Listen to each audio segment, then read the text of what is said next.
Hey guys, my name is Pharaoh, and today we're going to make you a better teammate. Pharaoh_TV. Pharaoh TV. Pharaoh FM Radio. Oh no, not Pharaoh. In the past few days I have played with a few mobile players who don't know the game too well yet, and some of them asked me if I couldn't make a little video guide, and so I decided to do that right now. First of all, I did decide against cramping everything into one video. So this video will just be about the actual gameplay, the actual things you have to do on the map, at what time you should do what, and items and such things we discuss at another point in time. But if you have any specific questions or would like me to do any specific video that would help you out, please leave it in the comments below. Alright, so being a good team player actually starts in the lobby when you pick your Pokemon. First of all, generally speaking, what you need is 4 people on the lane and 1 jungler. And you please let everyone know on what position you decide to play. I show you right here. There is the button. That's the section where you can show the players what you're going to play or on what position you're going to be. In the top meta, there is very often 3 on one lane, 1 on the other lane, but generally speaking, if you play alone, I advise you to go 2, 2 and 1 in the jungle. Those 2 are, in best case scenario, 1 damage dealer and then 1 tank or support. But there's also great combinations of an all-arounder and a tank, or you'll find out yourself. However, I would advise against only having 4 damage dealers or playing a lot of speedsters on the lanes. In the jungle is almost everything is possible. I like to play Squirtle now and then, or Blastoise rather. I also like to play Cinderace actually, which is DPS but works really great in the jungle as well. Other than that, you obviously can pick the speedsters who are kind of made for that role. However, I feel that currently in the general map, speedsters often fall short a little bit, but for you right now, play whatever you want, just don't do something ridiculous like Eldegoss in the jungle. And right at the first minute, it's really important that you do not steal each other's experience points. So first of all, don't help the jungler with his little doggy or something. Don't mess up his leveling up in the jungle. The first jungle creeps that spawn in the jungle are his alone. The same goes for the jungle. Please do not attack the first monkey with your teammates. Just leave them alone. Let them do that. For the lane, once you arrive at the end of the lane and killed all the monkeys, if you have given each other the same amount of monkeys, then you will be both level 3, which enables you to get your second attack. And always on level 3, the next thing that will be happening is both teams trying to fight over the one middle spawn. Always towards the center of the map, in the middle of your lane, there will be one spawn, a crab on the top, and I don't know the English names, I'm German, and the pink teddy bunny, whatever, on the bottom. So that's what you fight over then in the early game, and then obviously it is your mission to get as many experience as possible. Now you can get experience obviously by killing all the wild Pokemon. Later in the game, when the jungler is kind of all about like ganking or helping out lanes or pushing down a lane, you can also snack something in the jungler. The rule, the 100% creeps for the jungler rule kind of starts to fizzle down a little bit. You can also gain experience by getting golds, which a lot of people don't know. Getting golds is easier if you have less energy, by the way. The less energy you're dropping in the gold, the faster you can put it in, and the longer it obviously takes, with the special exceptions of a Rotom currently being in the goal or Zapdos being active. More about that later. The game is obviously won by who has scored the most goals, which means defending can be more important than killing. So sometimes it is very much worth it to just stay under the tower instead of pushing into the enemy tower, because obviously the enemy tower heals the enemy and shields them, which gives them a great advantage fighting you under that tower. So don't attack people under the enemy tower if you're not certain that you can actually defeat them. If a lot of new players tend to just shoot their auto attacks under the enemy tower, they basically do nothing, use their skills, they do nothing, and then the 2 enemy Pokemon jump on you, kill you, and then they might even dominate your other player who might be the smarter one defending under your tower. So don't be too selfish about your kills, play smart. The first time there could be a next serious fight is when the combis spawn in the middle of the lane. You know, the 3 small one, the 1 big one.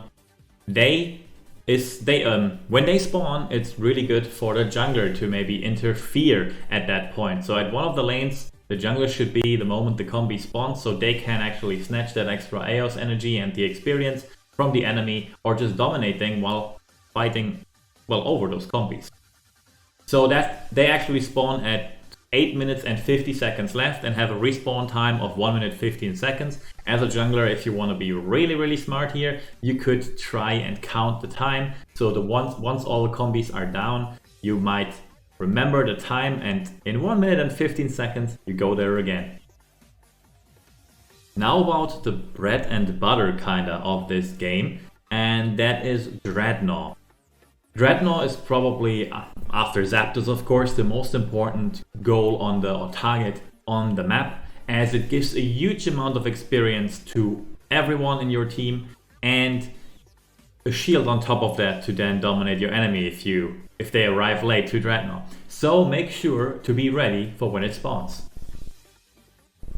Drednaw exactly spawns at the 7-minute mark of the map, and Rotom spawns at the same time. At first you might think that Rotom is super great. Rotom is a great addition, of course, but Drednaw is much more valuable, because with the Rotom you will probably just try to get the first goal, and it won't do that much because the first goals fall easily later in the game, so they don't matter too much. Be at the bottom lane to fight with his team against Drednaw, and you should even get one or even both of the top players down to Drednaw as well. That's just how important it is. Afterwards, after you scored the Drednaw, you can walk together up to Rotom. Maybe they did it and then you did a good trade because you got Drednaw, which is more valuable than Rotom. Then you just defend against Rotom, or you might even snatch that Rotom on top of it as well. When it comes to Rotom, there is not much to say. It just lands in the enemy goal, takes 20 points from it, and then you can immediately drop your Eos energy without any casting time. So you could just, even if the enemy is attacking you constantly, you could just flash into the goal, hit the button, boom, everything is in the goal. Speaking of the goals, they have HP. If you have wondered why and when they disappear, basically the moment in the outer rings you put 80 Eos energy in there, it will disappear. The next one has 100 HP, like the middle one, and the last main goal of the enemy team is invincible, so you can dump as much energy in there as you want. From here on out, the game is pretty much set up. You know what to do. You see whenever Drednaw will respawn by 30 seconds on the minimap. Always have an eye on the minimap because it shows you a countdown from 30 to 0 for Drednaw and Rotom, so you are there when the objectives are spawning and you can help your teammate get them. Once a goal disappears, the wild Pokemon will be on different positions to kind of help you out if you have lost your goal. The monkeys or the bunny rabbit thingies will spawn on the sidelines and are therefore easier for you to get, and you don't have to walk that far and be vulnerable to enemy attacks. So from here on out, you just try to get as much experience as possible, maybe win a few fights, don't overextend under the enemy tower, and you should be golden. An important thing to note is that at the 5-minute mark, a platform will spawn at your base that gives you several options to jump on. When you jump and hit an enemy Pokemon, you will bounce them up and will interrupt them from getting their Eos energy into your goal.